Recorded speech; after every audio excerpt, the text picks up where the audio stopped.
3 days ago, my 8-year-old son whispered, "Mom, why does Uncle Daniel think I don't deserve real food?" I looked up just as my brother slid a cheap hot dog in front of him while his own children were being served $120 steaks, lobster, and desserts. My mother didn't even look embarrassed. She simply shrugged and said, "You should have packed him something." Everyone at the table laughed and went back to eating. I didn't argue. I didn't yell. I smiled, thanked the waiter, and waited. 5 minutes later, I stood up, made one quiet announcement, and every fork in that restaurant stopped moving. My name is Emily Carter. I'm 33 years old, and if there's one lesson life has taught me, it's that people rarely show you who they are during hard times. They show you who they are when they think they're above you. My 8-year-old son, Noah, learned that lesson far earlier than any child should. It started on a Saturday evening when my older brother, Daniel, invited the entire family to celebrate his promotion to regional director. He booked a private room at the city's most expensive steakhouse, and everyone treated the dinner like a royal celebration. As soon as Noah and I arrived, I noticed the difference. Daniel greeted our parents with hugs, joked with our cousins, and proudly introduced his coworkers. When he looked at me, he offered nothing more than a polite nod before turning back to the guests who mattered more. I smiled anyway. Noah squeezed my hand and whispered, "It's okay, Mom. I'm just happy to be here." That simple sentence broke my heart. After losing my husband 4 years earlier, Noah and I had learned to appreciate every family gathering, even when we weren't made to feel like family.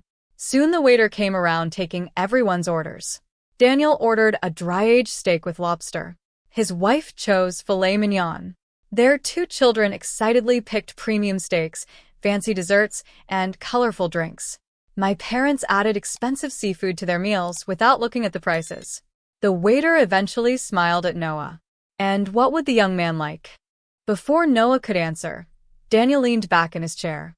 "We didn't order for your son." The waiter looked confused. Daniel continued casually, "Just bring him a hot dog from the kids' menu." Silence settled over the table. Noah lowered his eyes. He didn't complain. He didn't ask why. He simply folded his little hands in his lap. Then my mother sighed as though the situation annoyed her. "Emily," she said, "you should have packed him something if you wanted him eating better." A few relatives exchanged uncomfortable glances, but nobody spoke. The waiter looked at me, clearly unsure what to do. I reached over and gently squeezed Noah's shoulder. "It's perfectly fine," I said with a small smile.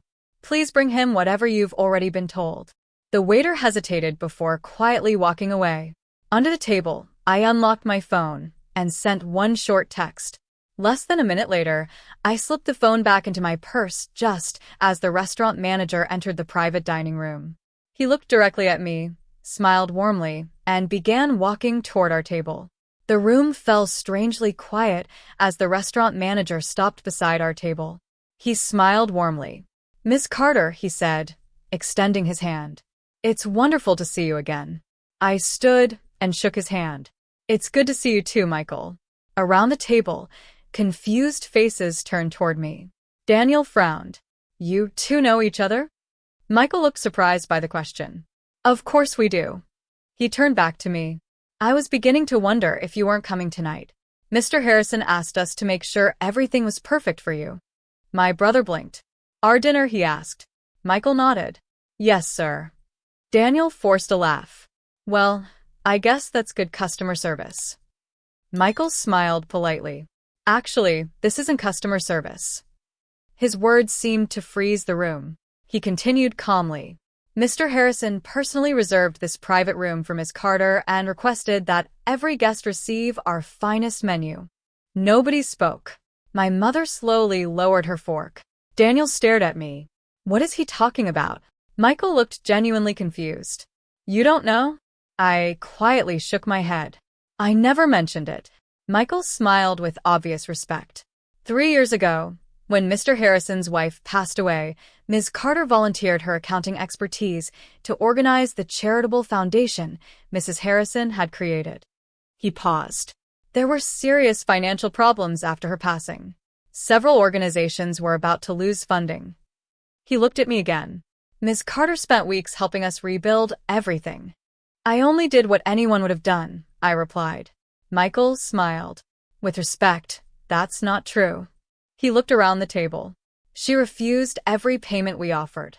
Several relatives exchanged surprised glances. She said the money belonged to the families who depended on the foundation, not to her. Daniel's confident smile disappeared. Michael continued. Mr. Harrison has never forgotten that kindness. He gestured toward the beautifully decorated dining room. Tonight's dinner, including every premium steak, every dessert, every drink, and this private room, was his way of thanking Miss Carter. The silence became almost uncomfortable. Daniel slowly looked down at the expensive steak sitting in front of him. Then his eyes drifted toward the untouched hot dog that had just been placed in front of Noah. For the first time all evening, he seemed to realize what everyone else already understood. He hadn't paid for any of this. Yet he had deliberately decided that my son deserved less. The waiter quietly returned, carrying Noah's simple meal. He hesitated before setting it down. I'm very sorry, he whispered softly.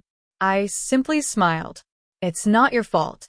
Noah looked at me, then back at the hot dog without saying a word. Just then, Michael glanced toward the entrance and straightened his jacket. His smile grew even wider. Perfect timing, he said. I turned toward the doorway. Walking into the private dining room was Mr. Harrison himself. Mr. Harrison wasn't the kind of man who needed to raise his voice to command a room. At nearly 70, he walked with quiet confidence, wearing a simple navy suit instead of something flashy. The moment he entered, every employee greeted him with genuine respect. His eyes found me immediately. Emily, he said with a warm smile. I'm so glad you came. He gave me a gentle hug before looking down at Noah. And this must be the young man I've heard so much about. Noah smiled shyly. Yes, sir. Mr. Harrison knelt beside him. I've been looking forward to meeting you. Then his eyes landed on the untouched hot dog sitting in front of Noah. His smile slowly faded. He looked at Michael. I thought every guest was receiving the chef's tasting menu. Michael hesitated. They were, sir. Mr. Harrison looked around the table. Then why is this little boy eating a hot dog? No one answered. The silence became unbearable. Finally, Daniel cleared his throat. I told the waiter to bring that. Mr. Harrison looked at him for several seconds. You did. Daniel nodded awkwardly. I thought, well. He couldn't finish the sentence. Mr. Harrison calmly turned toward the waiter. Please take this meal away. The waiter quickly removed the untouched plate. Then Mr. Harrison smiled at Noah. I believe a young gentleman deserves to choose his own dinner. Noah looked at me for permission. I nodded. I'd really like the steak, he whispered. Mr. Harrison laughed warmly. An excellent choice. As the waiter hurried away, Mr. Harrison slowly faced the rest of the table. I invited every one of you tonight because Emily once taught me something I'll never forget. Everyone listened. When my family was struggling after my wife's passing, she expected nothing in return. She quietly solved problems that affected hundreds of families. He paused. Real character isn't measured by income, titles, or expensive clothes. His eyes briefly met Daniel's. It's revealed by how you treat the person who has the least power to defend themselves. No one dared interrupt him. Daniel stared down at his untouched steak. Even my mother couldn't lift her eyes. After a long silence, Daniel finally spoke. Emily, Noah, I'm sorry. I looked at my son before answering. Then I smiled gently. My son doesn't need expensive food to know his worth. I rested my hand on Noah's shoulder. He only needed to see who believed he deserved kindness. A few moments later, Noah's freshly prepared steak arrived. Mr. Harrison personally wished him a wonderful meal before excusing himself. The room remained almost completely silent. No one talked much for the rest of dinner. As Noah happily enjoyed every bite, I realized something. The greatest victory wasn't watching my brother feel embarrassed. It was watching my son learn that another person's opinion never decides his value.